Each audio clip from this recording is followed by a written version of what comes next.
In this video, I'm about to show you the only 10 spice blend brands that are complete ripoffs, starting with number 10, McCormick Taco Seasoning. McCormick Taco Seasoning became one of the most recognizable packets in American grocery stores because it promises instant flavor with almost no effort. Brown some meat, dump in the packet, add water, and suddenly dinner is supposedly Mexican-inspired.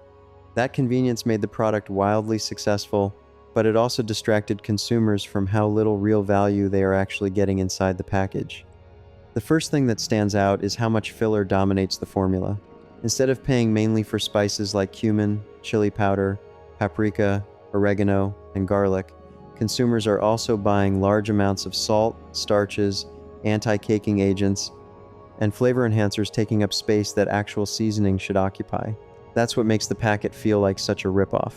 Most people assume they're paying for premium spice blending expertise when they're really purchasing a heavily diluted formula designed for mass production and shelf stability. The flavor profile also feels incredibly flat compared to authentic taco seasoning blends. Real taco seasoning should carry earthy cumin warmth, chili depth, garlic richness, and subtle smokiness working together naturally. McCormick's version mostly tastes salty, with mild chili flavor floating somewhere in the background. Another issue is how quickly the seasoning becomes repetitive. Every bite tastes almost identical because the blend lacks complexity and layering. Small batch spice companies now roast, toast, and carefully balance spices in ways that create evolving flavor while eating. McCormick still tastes engineered for broadest possible mainstream acceptance rather than genuine culinary quality. And once consumers realize how cheaply homemade taco seasoning can be made using pantry spices already sitting in the kitchen, paying premium prices for tiny diluted packets starts looking far less appealing. Number 9. Lawry's Seasoned Salt. Lawry's built an entire empire around convincing Americans that flavored salt somehow counts as a sophisticated spice blend. The bright red bottle became so culturally familiar that many households stopped questioning what was actually inside it years ago. The answer is simple: mostly salt. Yes, there are additional spices mixed into the formula, but sodium dominates the blend so aggressively that the seasoning often overwhelms food instead of enhancing it. Garlic powder, paprika, turmeric, onion, and sugar all exist in smaller supporting roles behind massive salt loading, carrying most of the flavor impact. That becomes especially obvious when consumers try using Lawry's heavily. Steaks, fries, burgers, chicken, vegetables, everything starts tasting uniformly salty long before genuine spice complexity develops. The branding also creates an illusion of versatility and expertise that the product never fully earns. Lawry's markets itself almost like a secret restaurant seasoning formula when, realistically, the blend feels closer to flavored table salt with a few pantry spices mixed in for color and aroma. One reason the bottle became so successful is convenience. Consumers no longer needed to think about balancing seasonings individually. Just shake Lawry's onto everything and hope for the best. But that simplicity also flattened flavor expectations across American home cooking for decades.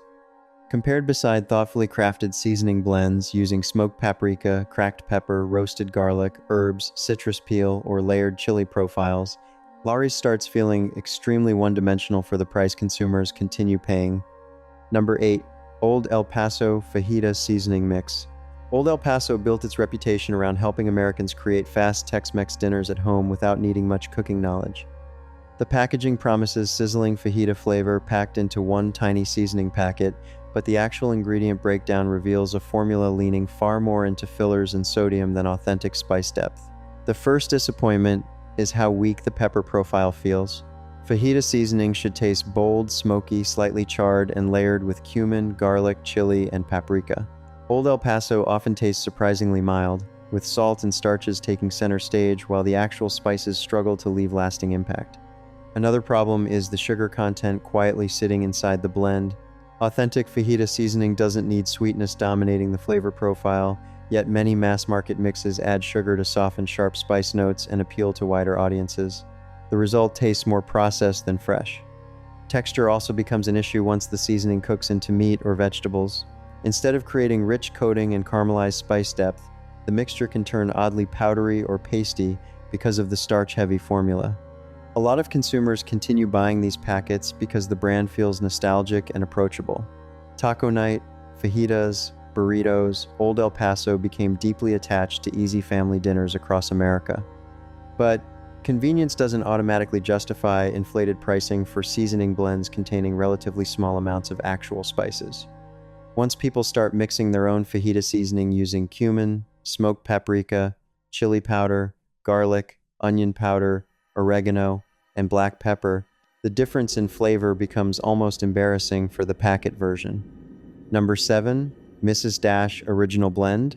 Mrs. Dash became incredibly popular by marketing itself as the healthier alternative to traditional seasoning blends overloaded with sodium. The idea sounds fantastic on paper, all flavor, no salt. Unfortunately, the actual eating experience often feels far less exciting than the branding promises. The biggest problem is balance. Without salt helping carry and amplify flavor naturally, the herb blend struggles to create real impact on food. Instead of tasting bold and layered, many dishes seasoned with Mrs. Dash end up feeling strangely flat and dusty.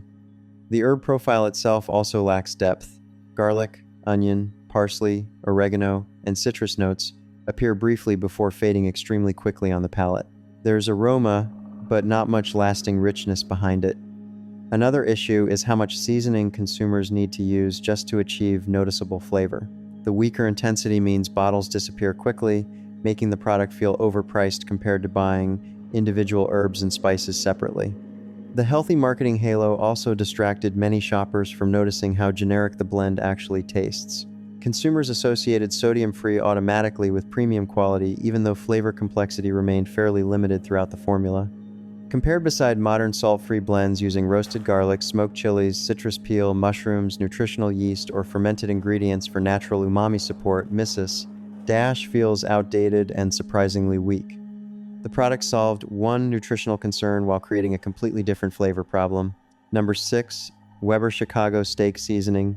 Weber uses aggressive steakhouse-style branding to convince consumers they are buying bold, restaurant-quality grilling flavor in a bottle. The label screams smoky backyard cooking expertise, but once the seasoning actually hits food, the formula starts feeling far less premium than advertised. The first issue is the salt level. Like many mass-market steak seasonings, sodium dominates almost immediately, bearing the pepper, garlic, onion, and spice complexity that should define good steak rubs. Then comes the texture problem.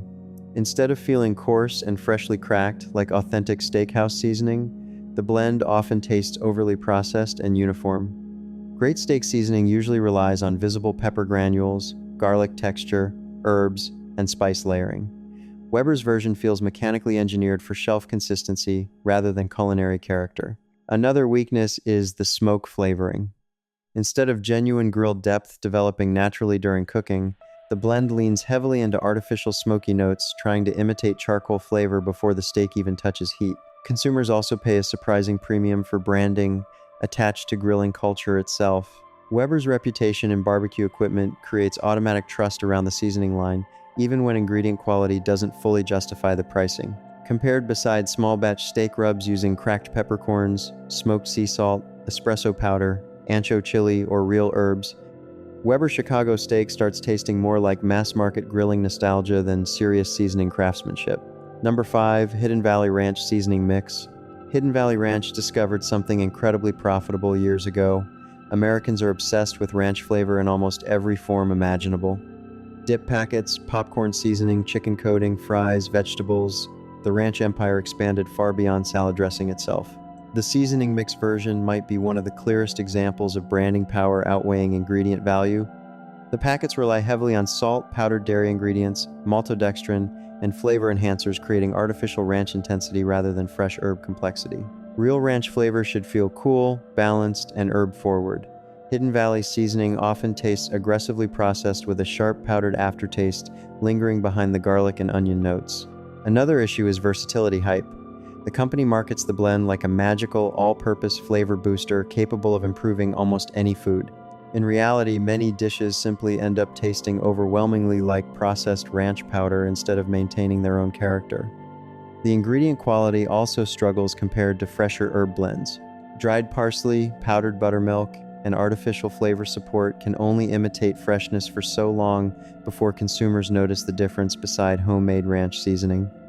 And once shoppers realize how cheaply ranch seasoning can be recreated at home using garlic powder, onion powder, dill, parsley, chives, salt, pepper, and buttermilk powder. Paying premium prices for tiny packets begins looking increasingly unnecessary. Number 4. McCormick Brown Gravy Mix. McCormick Brown Gravy Mix technically markets itself as gravy, but the product functions more like a highly processed seasoning system disguised as homemade comfort food convenience. The biggest problem is how little real richness exists inside the formula. Instead of tasting like slow-developed beef drippings, roasted vegetables, herbs, and stock reduction, the gravy relies heavily on starches, sodium, yeast extract, caramel coloring, and artificial flavor engineering to simulate depth quickly. Consumers assume they're paying for savory flavor expertise when much of the packet's weight comes from thickening agents rather than genuine culinary ingredients. The salt level also becomes overwhelming fast. Real gravy should feel deep and comforting, not aggressively salty after only a few bites. McCormick's version often coats mashed potatoes, meatloaf, or roast beef with artificial richness that starts tasting repetitive halfway through the meal. Another issue is how flat the flavor evolution feels. Good gravy develops layers while eating pepper, herbs, roasted notes, umami richness. Packet gravy tends to arrive loudly and then stay stuck at the same processed flavor intensity from beginning to end. Convenience absolutely helped these products dominate American kitchens, especially during busy weeknight cooking. But compared beside homemade gravy using real stock and pan drippings, the packet version starts tasting more like flavored starch than authentic comfort food. Number 3. Slap Ya Mama Cajun Seasoning. Slap Ya Mama exploded in popularity because bold Cajun branding sells incredibly well in America. The name grabs attention instantly, the packaging promises Louisiana-style intensity, and social media helped turn the seasoning into a trendy kitchen staple almost overnight. The problem is that much of the blend's impact comes from sodium and pepper heat rather than genuine Cajun depth. Real Cajun seasoning should feel layered garlic, onion, paprika, cayenne, herbs, pepper, smokiness, and savory warmth all building together naturally. Slap Ya Mama often tastes extremely aggressive up front but surprisingly shallow underneath the heat. Another issue is how easy it becomes to overpower food accidentally. The seasoning lacks subtlety, which means vegetables, seafood, rice, and chicken can quickly start tasting dominated by salt and pepper rather than balanced spice complexity. The internet hype surrounding the brand also inflated consumer expectations dramatically. People began treating the seasoning like some secret Louisiana culinary weapon when, realistically, the formula remains relatively simple compared to more carefully balanced Cajun blends from smaller regional producers. That doesn't make it terrible, it makes it overrated for the level of obsession surrounding it online.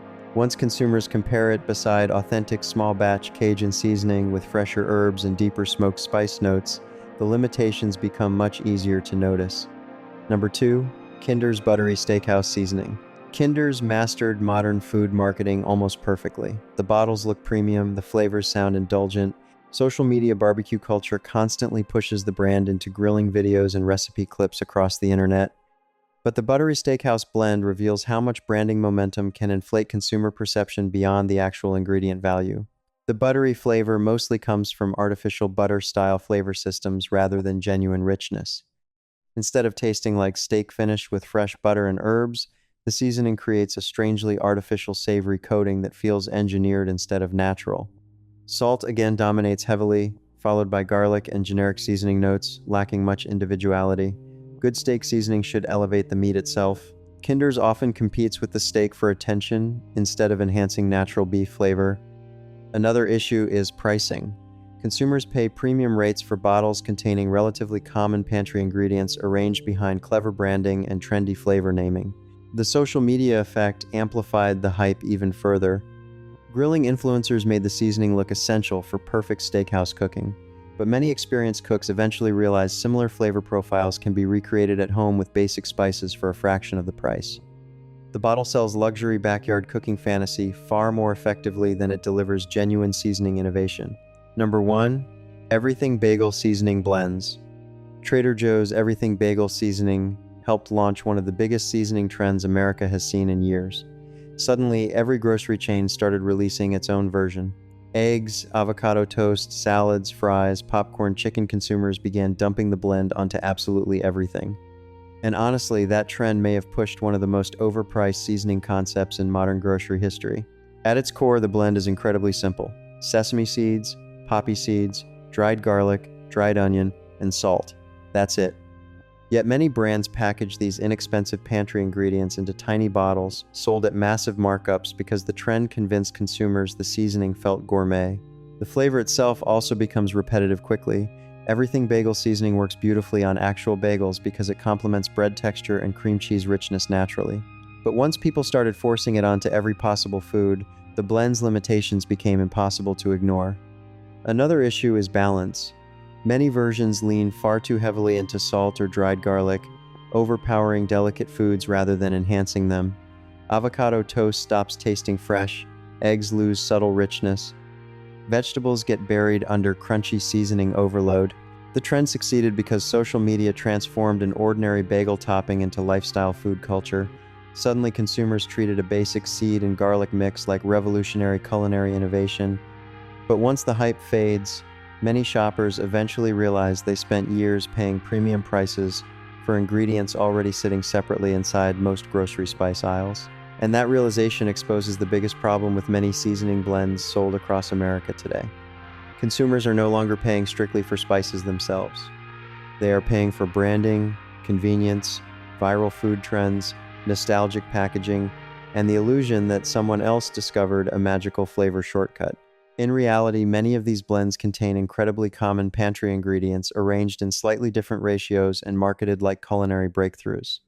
Once home cooks start experimenting with their own spice combinations using fresher herbs, smoked peppers, garlic, onion, citrus zest, black pepper, and sea salt, the difference becomes obvious almost immediately. Freshly mixed seasoning tastes brighter, more layered, and far less processed than many mass-market bottles dominating grocery shelves today.